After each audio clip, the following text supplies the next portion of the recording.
India China അതിർത്തി യുദ്ധത്തിൻ്റെ വക്കിൽ. ചൈനീസ് ടാങ്കുകൾ ഇരച്ചു കയറിയ രാത്രിയിൽ യഥാർത്ഥത്തിൽ എന്താണ് സംഭവിച്ചത്? രാഷ്ട്രീയ നേതൃത്വം കൈമലർത്തിയോ? മുൻ കരസേനാ മേധാവി ജനറൽ എം നരവണയുടെ 4 സ്റ്റാർസ് ഓഫ് ഡെസ്റ്റിനി എന്ന പ്രസിദ്ധീകരിക്കാത്ത പുസ്തകം ഇന്ന് വലിയൊരു രാഷ്ട്രീയ ഭൂകമ്പമായി മാറിയിരിക്കുകയാണ്.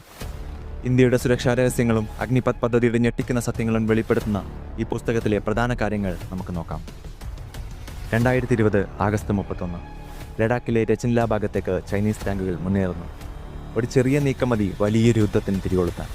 പരിഭ്രാന്തനായ നരവനെ ഉടനെ തന്നെ പ്രതിരോധ മന്ത്രി രാജ്നാഥ് സിംഗിനെ വിളിച്ചു. പിന്നാലെ അജിത് ഡോവലിനെയും ഡോക്ടർ എസ് ജയശങ്കറിനെയും. എന്നാൽ ലഭിച്ച മറുപടി അദ്ദേഹത്തെ അമ്പരപ്പിച്ചു. ജോ ഉചിത് സംസാവോ വേർക്കരോ, നിങ്ങൾക്ക് ഉചിതമെന്ന് തോന്നുന്നത് ചെയ്യുക. ഇതിനെയാണ് അദ്ദേഹം ഒരു ഹോട്ട് പൊട്ടാറ്റോ എന്ന് വിശേഷിപ്പിച്ചത്. അതായത് നിർണായക തീരുമാനമെടുക്കാതെ ഉത്തരവാദിത്തം സൈന്യത്തിൻ്റെ തലയിലേക്ക് രാഷ്ട്രീയ നേതൃത്വം എറിഞ്ഞുകൊടുത്തു. സ്വന്തം റിസ്കിൽ നരവനെ ടാങ്കുകൾ വിന്യസിച്ചു. ഇത് കണ്ടു ഭയന്ന് ചൈനീസ് സേന പിന്മാറി. ഒരു പിഴവ് പറ്റിയിരുന്നെങ്കിൽ അതിൻ്റെ പഴി മുഴുവൻ തൻ്റെ തലയിലാകുമായിരുന്നുവെന്ന് നരവനെ തുറന്നു പറയുന്നു.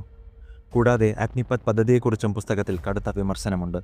സൈന്യം വിഭാവനം ചെയ്തത് ടൂർ ഓഫ് ഡ്യൂട്ടി എന്ന ചെറിയൊരു പരീക്ഷണമായിരുന്നു.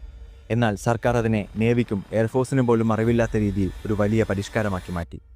സൈന്യം ആവശ്യപ്പെട്ട ശമ്പളം പോലും നൽകാൻ സർക്കാർ തയ്യാറായില്ല. അദ്ദേഹത്തിൻ്റെ ഭാഷയിൽ പറഞ്ഞാൽ ഇത് സൈന്യത്തിൽ ലഭിച്ച ഒരു അപ്രതീക്ഷിതമായ പ്രഹരമായിരുന്നു.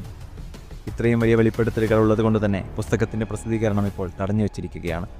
ഗവൺമെൻറ്റിനെ പ്രതിരോധത്തിലാക്കുന്ന ഈ സത്യങ്ങൾ പുറത്തു വരണം. സൈന്യവും രാഷ്ട്രീയ നേതൃത്വവും തമ്മിലുള്ള ഈ ഏകോപനമില്ലായ്മ രാജ്യസുരക്ഷയെ ബാധിക്കില്ലേ? എന്താണ് നിങ്ങളുടെ അഭിപ്രായം? അഭിപ്രായങ്ങൾ താഴെ കമൻറ്റ് ചെയ്യുക. കൂടുതൽ ഇൻഫോർമേറ്റീവ് വീഡിയോകൾക്കായി ചാനൽ സബ്സ്ക്രൈബ് ചെയ്യൂ.